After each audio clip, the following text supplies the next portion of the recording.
I would like to introduce Chris Jocks, who is the chair of the Department of Applied Indigenous Studies here at Northern Arizona University.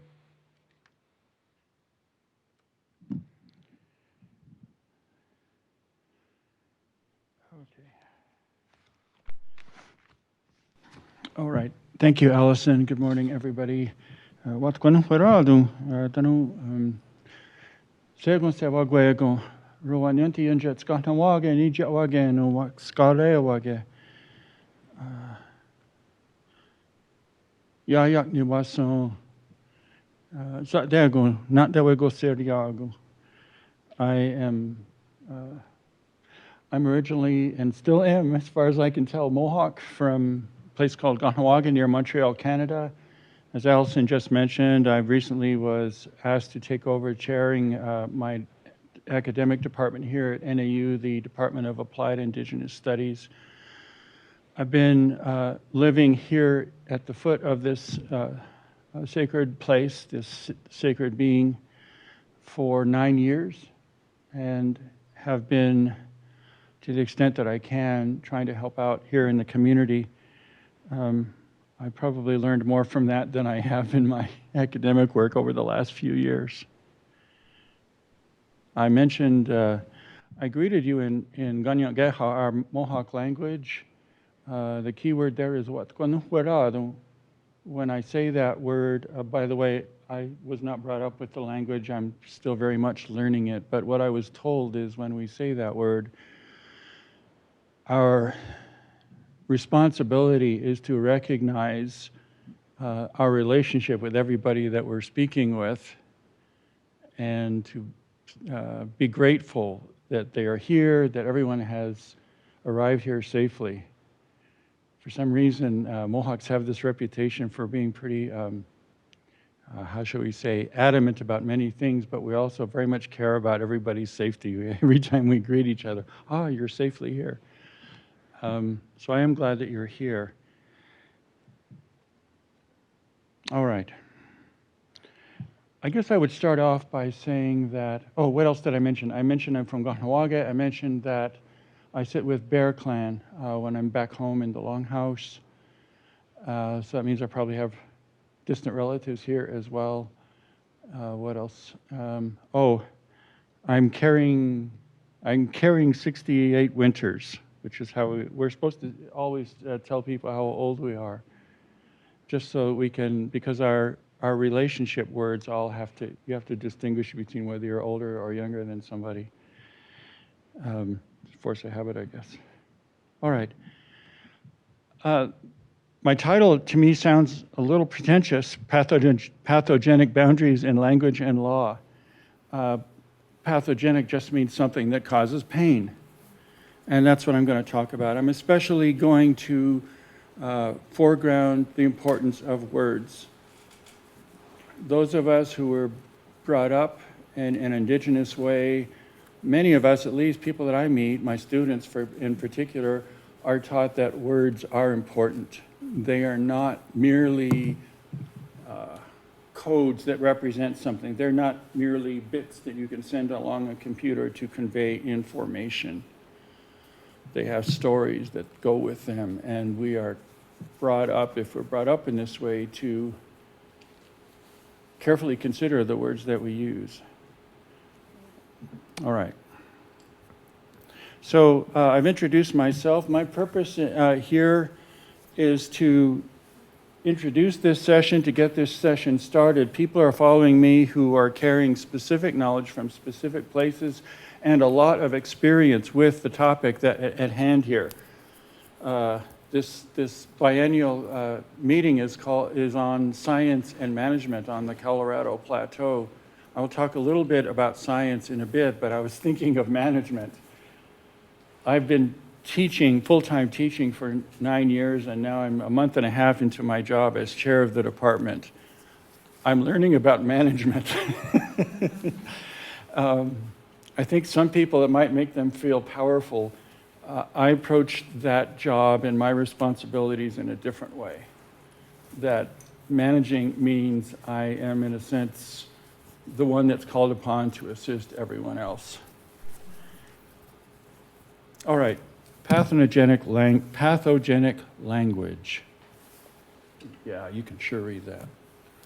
All right, the blurb for this session, and again, with all the best of intentions, we're confined to the English language here. And I want us to always keep that in mind. And those of you who are professionals in cultural preservation issues know this. The San Francisco Peaks is a vital part of the cosmology of at least 14 tribal nations and lies within the jurisdiction of the Coconino National Forest. The area is eligible for the National Register of Historic Places as a traditional cultural property and harbors many ethnobotanical plants and the threatened San Francisco ragwort Paquera franciscana. And it goes on from there. What are these words saying? Lies within the jurisdiction of the Coconino National Forest. Jurisdiction, of course, has to do with law. Where did that law come from? And how did all of these beings, including these plant beings, come to be under any kind of legal jurisdiction? I'm going to actually talk about that in a minute. Oh, yeah. I'm going to speak a little bit about language, go through a quick history for anyone who may not be familiar with the history of this mountain and the Coconino National Forest.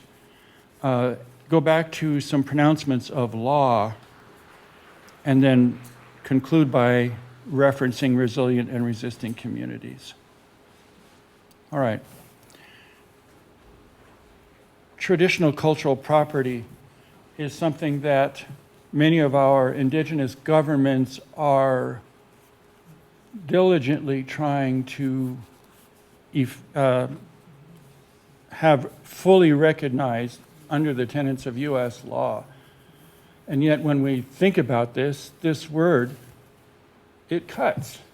A traditional cultural property, referencing the whole history of property and the rights associated with owning property, or in the case of the U.S. Forest Service and the U.S. government, administering property. And a little bit later, some of you, I'm sure, are familiar with this. I'll reference the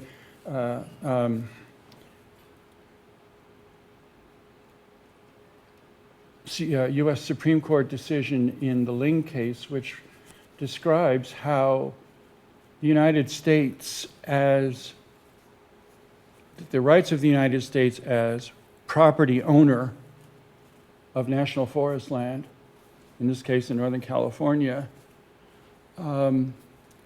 absolve it from any significant obligation to protect or observe the religious rights or practices of anybody, but especially in this case, indigenous people. Traditional cultural property harbors many ethnobotanical plants, the threatened San Francisco Peaks ragwort and its Latin name. This is the language of science. It's a language based on detachment and objectivity. All right. Shared stewardship is a priority now in the National Forest Service, how it presents itself and in its efforts to improve its relationship with indigenous people, indigenous nations, and so shared stewardship is one of the buzzwords going around. Steward, one who manages another's property, finances, or other affairs. One who is in charge of the household affairs of a large estate, club, hotel, or resort.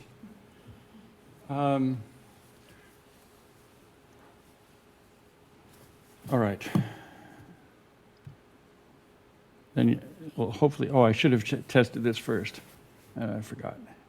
It looks like you can't see it. Yes, you can. It seems like these days, every time you scroll through the news, there's a new threat to our forests somewhere in the country. You might be asking some tough questions, like, is this the new normal? How did we get here? And what can we... Our forests. do about it? For more than a century, the USDA Forest Service has actively managed a lot of public lands, around 190. Manage public lands. I'm not going to keep interrupting, but you're going to hopefully think about the words that are being put out here for us. Watch a little bit more of this. I don't know if we need to watch the whole thing. It seems like these days, every time you scroll through the news, there's a new threat to our forests somewhere in the country. You might be asking some tough questions, like, is this the new normal? How did we get here? And what can we do about it? For more than a century, the USDA Forest Service has actively managed a lot of public lands, around 193 million acres, and our motto is caring for the land and serving people. So we've been asking the same tough questions. And we're not the only land managers looking for answers. Other federal and state agencies, Native American tribes, and conservation groups manage and protect hundreds of millions of additional. Okay, that's the part that you're looking at, and the tribal. I think that's the second from the right is supposed to be the tribal. I don't know. According to the labels, it doesn't matter. But what matters is that the way this is set up, these are all equal parties with equal interests that the Forest Service must treat equally. Acres of land in the US. They want healthy forests just like we do, along with all of these guys. Animals. The stakes are high. Millions of Americans rely on these lands, from clean water and traditional ways of life to public utilities, family farms, and outdoor recreation. Countless industries depend on healthy forests. So again, all of these interests, one of these things is supposed to represent private interests, are all cast as equal claimants on the interests and management efforts of the Forest Service. But we haven't made it easy on ourselves. After 100 years of putting out most wildfires, our forests are now overcrowded, full of insects and disease. And the truth is, our changing climate and growing population are rewriting the playbook for land managers. The answers are bigger than property lines, jurisdictions, and competing interests. Business as usual won't cut it. We all know that working together is the best way to accomplish something big. Here at the USDA Forest Service, we're determined to be the best partner we can be, so we've doubled down on how we collaborate. We call... Okay, I'm not going to go any further. On that. Should be able to use the remote. If I could get to the right screen. There we go. No? Okay. Is that correct? Yeah, that's right. Okay.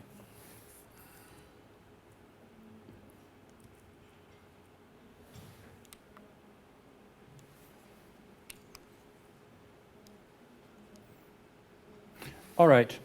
Joint Secretarial Order 3403, the Department of Interior and Department of Agriculture. This doesn't have the date. When was that? I'm sure somebody here knows that right off the top of their head.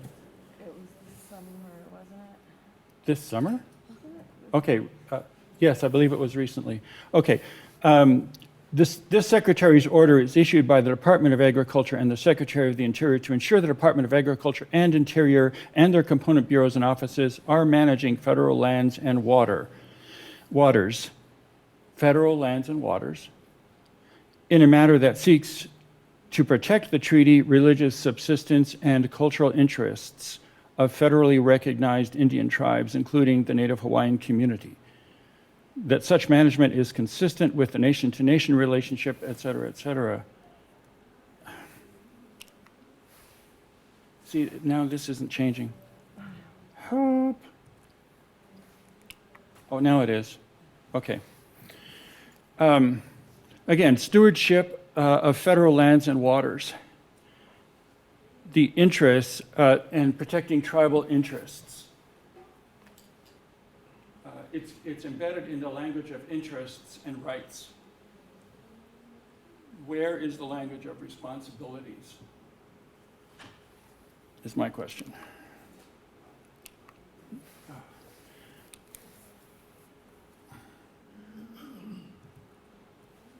Okay, I'm having a little trouble here.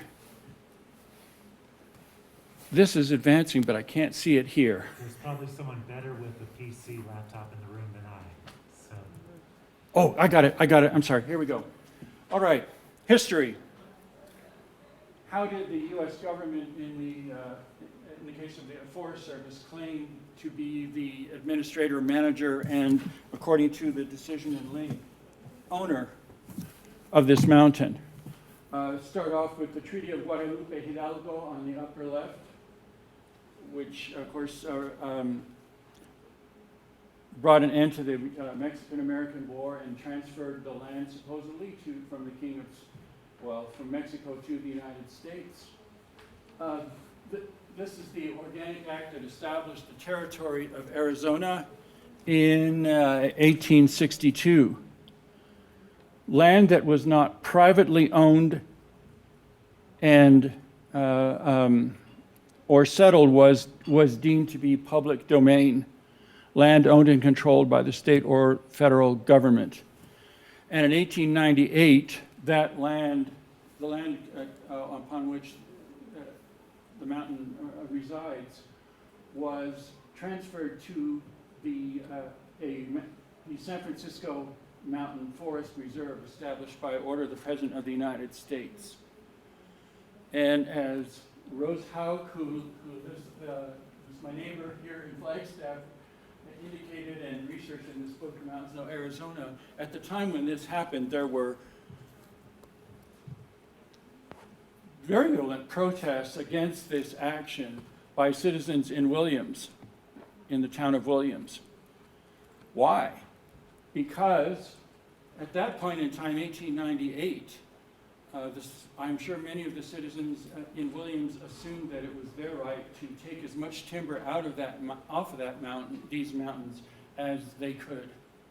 And establishing a mountain reserve was a way to ensure that some kind of forest might remain. Eventually, in 1908, the Coconino National Forest was established, piecing together different forest reserves in 1908. So I think it's important to acknowledge that that nobody paid for. You can't show a bill of sale. This was deemed public domain when the territory of Arizona was founded, being public domain because it wasn't addressed in any treaty, because there are 14 indigenous nations who are connected through their ancestors and through all of their other than human kin, through their holy beings to this place. Nobody lived there. Seeing nobody living on the mountain, it was easy for the Arizona Territorial Legislature to say this is public domain. All right. I'll go through this more quickly. I think most of you may already know this history. In 1937, the Forest Service builds a road and a ski lodge on the site that would become Snowball. The first commercial operation was approved in 1979 to the Northland Recreation Company to operate a commercial ski resort. In 1981, only 2 years after that, the Hopi tribe, Navajo Medicine Men's Association, and local ranchers filed the first lawsuit based on violation of the First Amendment's freedom of religion guarantee. In other words, that this creation of this recreation area would unduly burden the religious practices of indigenous people. In that case, 1983, the Second Circuit Court of Appeals ruled against the complainants, the indigenous peoples and ranchers, asserting that no burden was imposed since the tribe could still access the top of the peaks. Boundaries. This is about boundaries and about understanding this place in terms of property and division lines. The Second Circuit Court of Appeals construed that top of the peak as the only part that needed to be protected. 2002, Snowball owners proposed a new master development plan, expanding operations based on the use of treated wastewater purchased from the city of Flagstaff to make artificial snow. The EIS is completed in 2004, general consensus among our indigenous relatives all over northern Arizona on the Colorado Plateau that there were serious deficiencies. I think you'll hear more about that in that EIS. 2005, the Forest Service approves its record of decision, basically giving a green light to everything that Snowball wanted to do. This resulted in the next big lawsuit, charging violation of First Amendment religious rights, but also National Environmental Policy Act and the Endangered Species Act. The now rather well-known Navajo Nation and others versus U.S. Forest Service and others. After opinions that went both ways, the full Ninth Circuit Court of Appeals in 2008 rules against the complainants upholding the development plan. 2012 was when the treated wastewater snow started showing up. 2013, the Hopi tribe initiates a new lawsuit against the city of Flagstaff and an additional suit against Snowball, charging special injury to a portion of the public under Arizona's public nuisance laws. This case, too, went back and forth until the Arizona Supreme Court once more ruled against the indigenous plaintiffs or complainants. 2020, Arizona's ASR announces its new master development plan. The environmental review has not yet commenced because the then supervisor of Coconino Forest insisted that Snowball first engage in its own process of tribal consultation before Forest Service would initiate the environmental review. That has still yet to happen. 2021, the Wallapai Tribe's Historic Preservation Officer informs Forest Service that Snowball's MOA, Memorandum of Agreement, under the National Historic Preservation Act had expired 6 years earlier, halting all Snowball's remaining construction activity. I'm going to have to go really fast. Many of you know this. This is pieces of the the new master development plan. It highlights a lot of Four Seasons resort activities.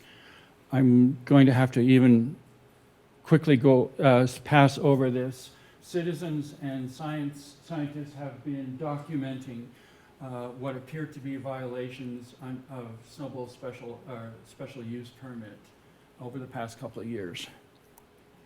Okay, do I need to talk about Johnson v. McIntosh? I probably should.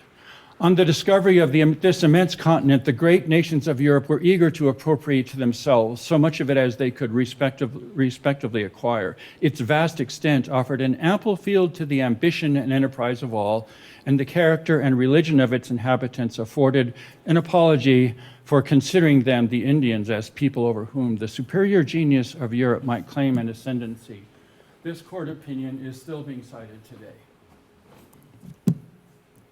I'm going to skip over this one from 1950. Well, no, I won't. 1955, every American schoolboy, this is a Supreme Court justice, knows that the savage tribes of the continent were deprived of their ancestral ranges by force, and that even when the Indians ceded millions of acres by treaty in return for blankets, food, and trinkets, it was not a sale but the conqueror's will that deprived them of their land.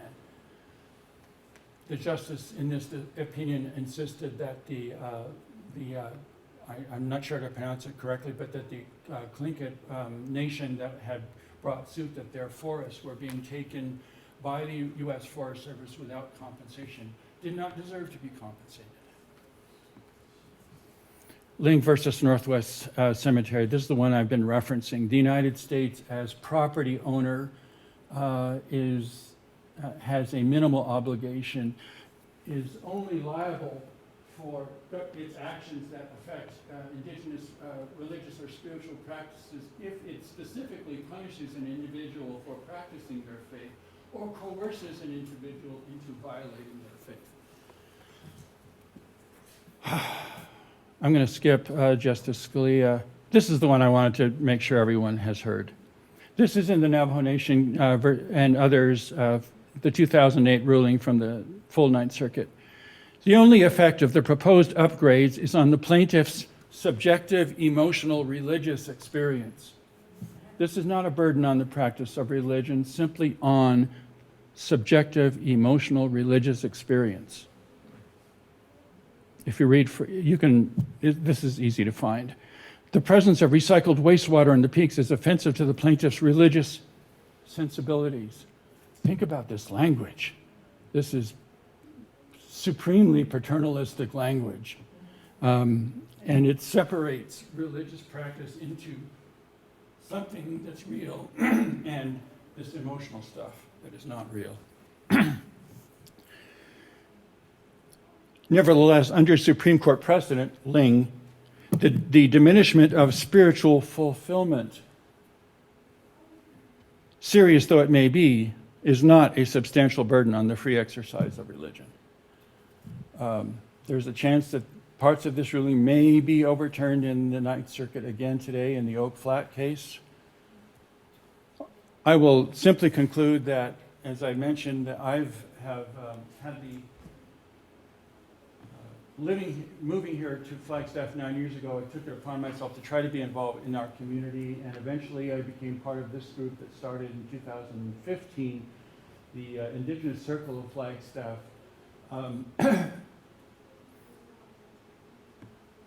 What we observe and share with each other is how what's going on this mountain affects our young people, their attitude about who am I, what am I worth in this world. It affects adult people who see what's happening to their children, and it affects elders for whom, all the effects of all that language that I've had the displeasure of having to present to you has on how we understand the world we're living in. The fact that social dysfunction, addiction issues, violence appears in our communities, we understand is directly related to what's going on here with regard to the sacred being and the sacred beings who live within and upon this mountain. That's indigenous science. You can't pretend that you're talking about science and management on the Colorado Plateau without attempting to understand indigenous science. And for us, that's as clear as the nose on our face, how that affects us. Thank you.